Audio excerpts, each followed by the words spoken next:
Have you ever felt very uncomfortable when you notice an error in a situation and you don't even want to admit that you feel uncomfortable about admitting this error? This is a sign that you have been trauma bonded to something. When you are trauma bonded to something or someone, you can't handle noticing an error. Why? Because during trauma bonding, you are shocked over and over again when you question something that obviously does not add up with the situation. So over time, your natural survival mechanism comes into play and your brain develops what you can say a bubble around that memory, in which anytime anything happens that's similar to that memory, you go into a freeze mode. So because you go into a freeze mode, you don't want to deal with it. For example, let's say that you had a father that used to shout all the time against your mom. And you were a little kid, 6 years old, and you asked, "Dad, why are you shouting like that?"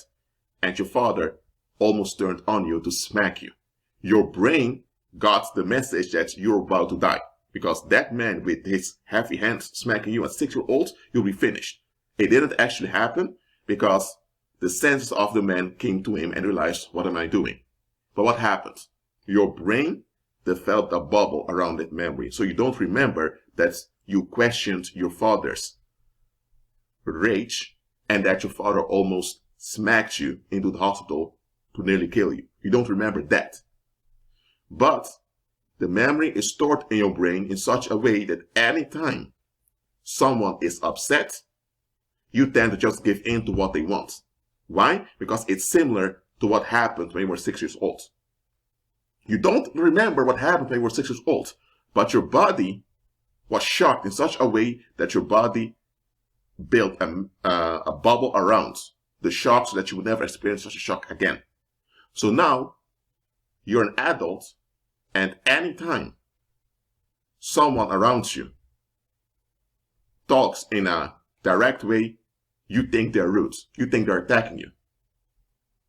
Or it may be that now that you have children yourself, you tend to be verbally loud against them. Why? Because you've been trauma bonded to never question someone's anger.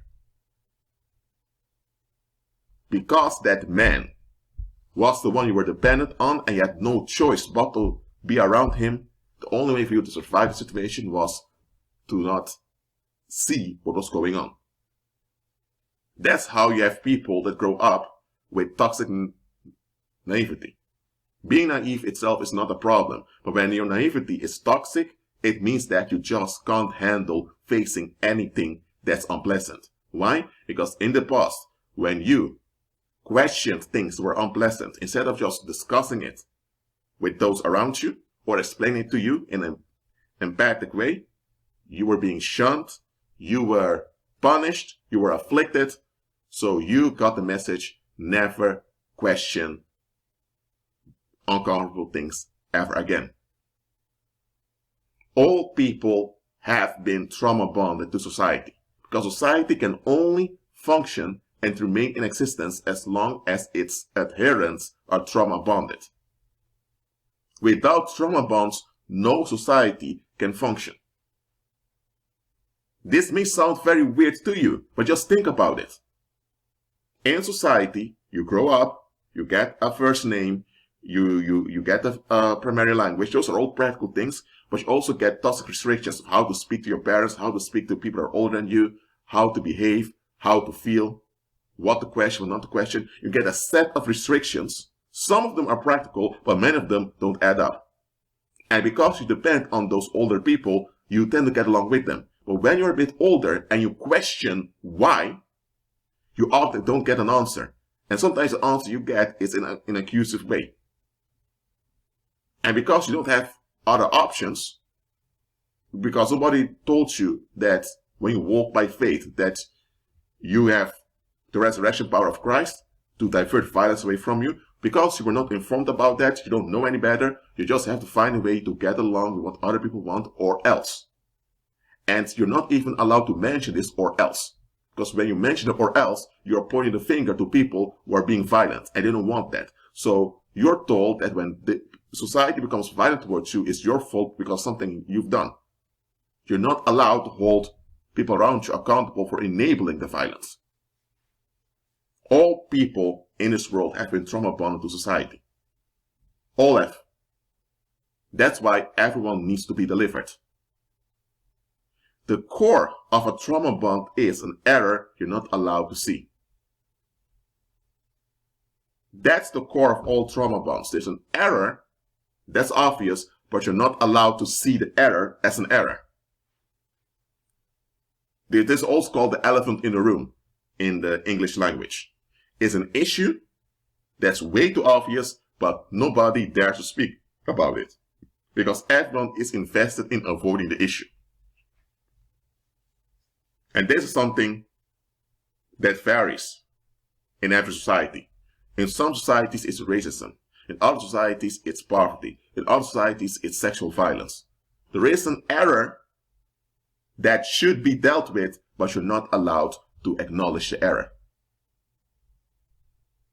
It can be that in a kindergarten or primary school, there were children being scapegoated by the teachers because the teachers were pagan. And other children want to get favor from the teachers because if the teachers give a bad report to your parents, you have trouble with your parents at home. So the children got along with the scapegoating of those pupils. So in this case, those children were involved in a ritual. Now, after primary school, they are still bonded to this scapegoating mechanism that happened. So now they feel confused because they agreed against the life of a fellow child when they were children themselves.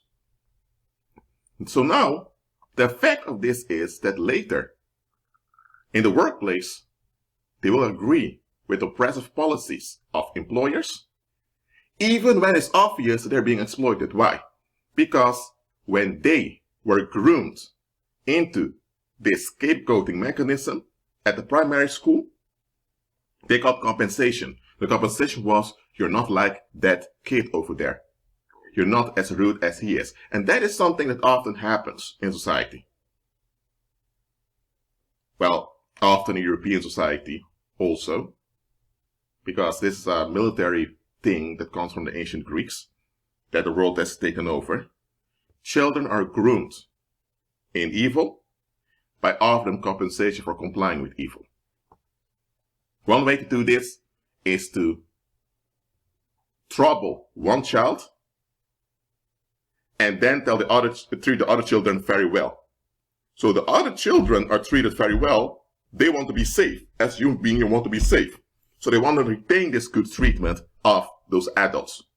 But their empathy reveals onto them that this is wrong because those adults are abusing another child. That is one of their own. But mentioning the fact that those adults are wrong may get them in trouble with those adults and they want to receive good treatment. So they develop a defense mechanism from seeing things as they are. And this is something that's done on purpose in societies.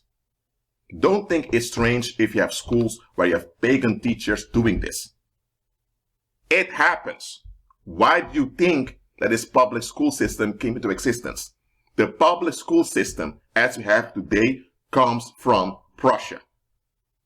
In the 19th century, there was no country called Germany. You had different German kingdoms, German dukedoms, and German city-states. Prussia was the most militant German kingdom there was. They were known for their military attitude. And it's from Prussia that Nazi Germany emerged. Nazi Germany was rooted in Prussian militarism. It was actually Prussian militarism revived.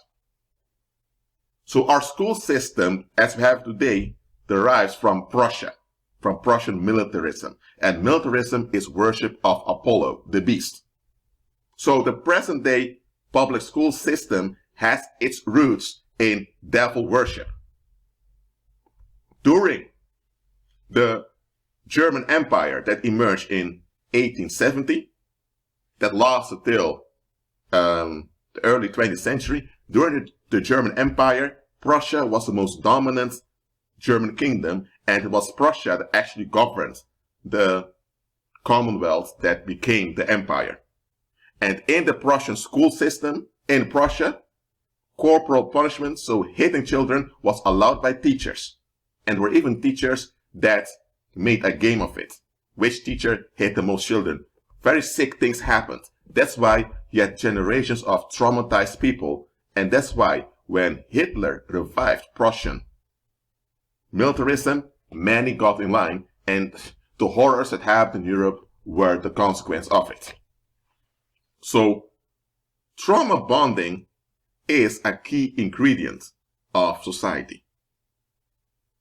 Without it, society cannot exist. So, anyone who wants to be part of society to receive its validation also agrees and contributes to trauma bonding and to collective victimization. Because without collective victimization, there can be no trauma bonding. And without trauma bonding, there's no relief from society. That's how it is. So, do not be naive about this matter. Anytime there is an error you're not allowed to admit is there, you are trauma bonded. Maybe you are delivered, so you're not trauma bonded anymore. But you still feel the reluctance to admit it because you know that once you admit this error, you will be the target of violence. In any case, the moment you can't admit an error in a transparent and constructive way, that means that something is off. Something is terribly wrong. But we are conditioned not to see the errors. We're only allowed to see the errors that don't matter that much. But the key errors that would expose the system for what it really is, a vampiristic sodomite system to drain the male population to feed demons, every error that reveals this, you're not allowed to question it.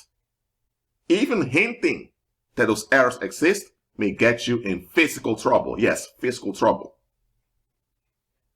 You may be framed and put in prison for something you didn't do, or you may have mobs coming after you to smack you physically, or you may end up on a blacklist that you won't be able to get a job.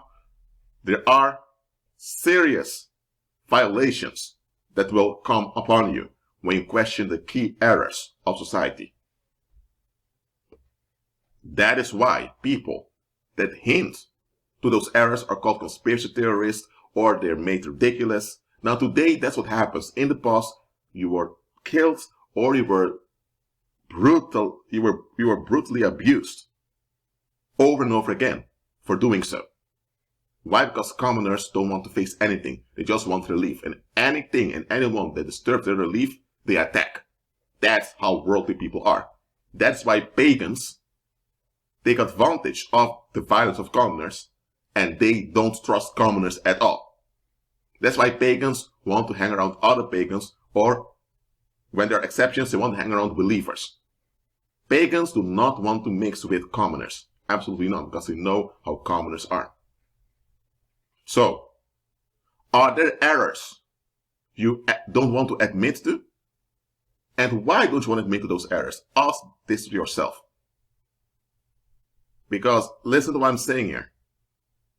99% of all domestic violence and also criminal violence would disappear from the world within days if people would face their trauma bonds. And the way you face the trauma bond is to admit to the error you're not allowed to admit to. The moment people admit to those errors, the trauma bonds will dissolve quickly, and when trauma bonds dissolve, there will be no need for compensation anymore. Because when you're in a trauma bond, you need compensation so you don't fall apart mentally. Because a trauma bond kills you slowly. To prevent you from falling apart mentally, you need some compensation in a sense of social validation and social approval to prevent your mind from going insane. So, Are there errors you're not comfortable admitting to? It's not something you need to answer in the comment section. It's something you need to ask yourself. Everyone has been trauma bonded by society. That's what happens in the world. Don't blame yourself for it. Just acknowledge it happens and seek deliverance, because as long as you're trauma bonded, you are addicted to the approval of society. There are many people out there who are part of alternative media. They know about the Illuminati. They know about the Catholic Masonic system. They know about the conspiracy. They know about brainwashing by the mainstream media. They know all of that. But when you talk to them and really examine what their motives are, they want acceptance. Why? Because they're still trauma bonded to the same system they're exposing. Yes, it happens. There are people out there who are exposing the system, but the only reason they're exposing the system is because they somewhere hope that the system can change for the better and that they can be accepted.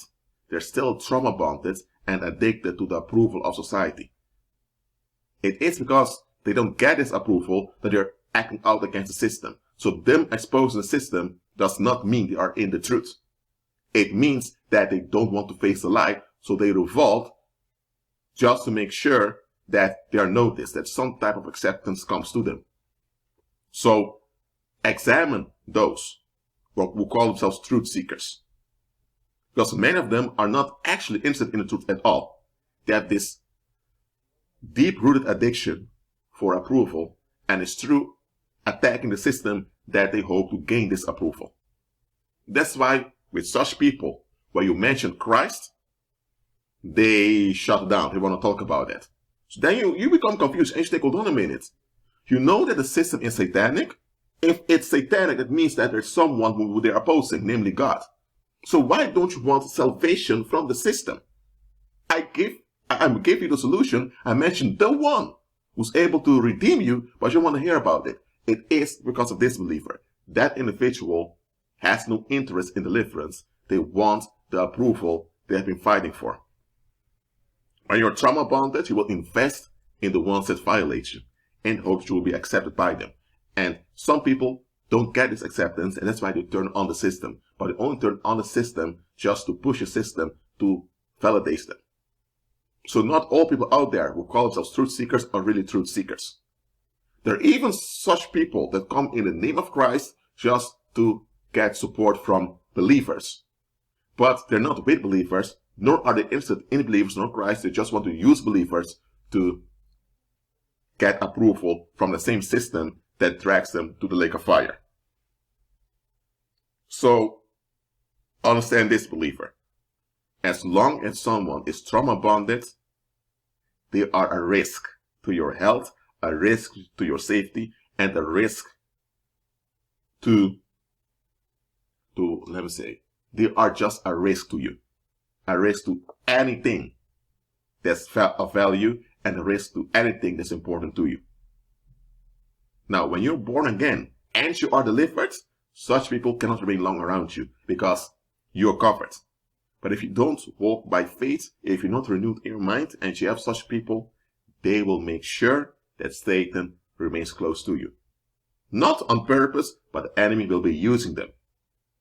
So, question to you again. Are there errors you are avoiding? Because if you're avoiding errors, it means you're avoiding solutions. That's it for now. Keep agreeing with Christ and be at peace.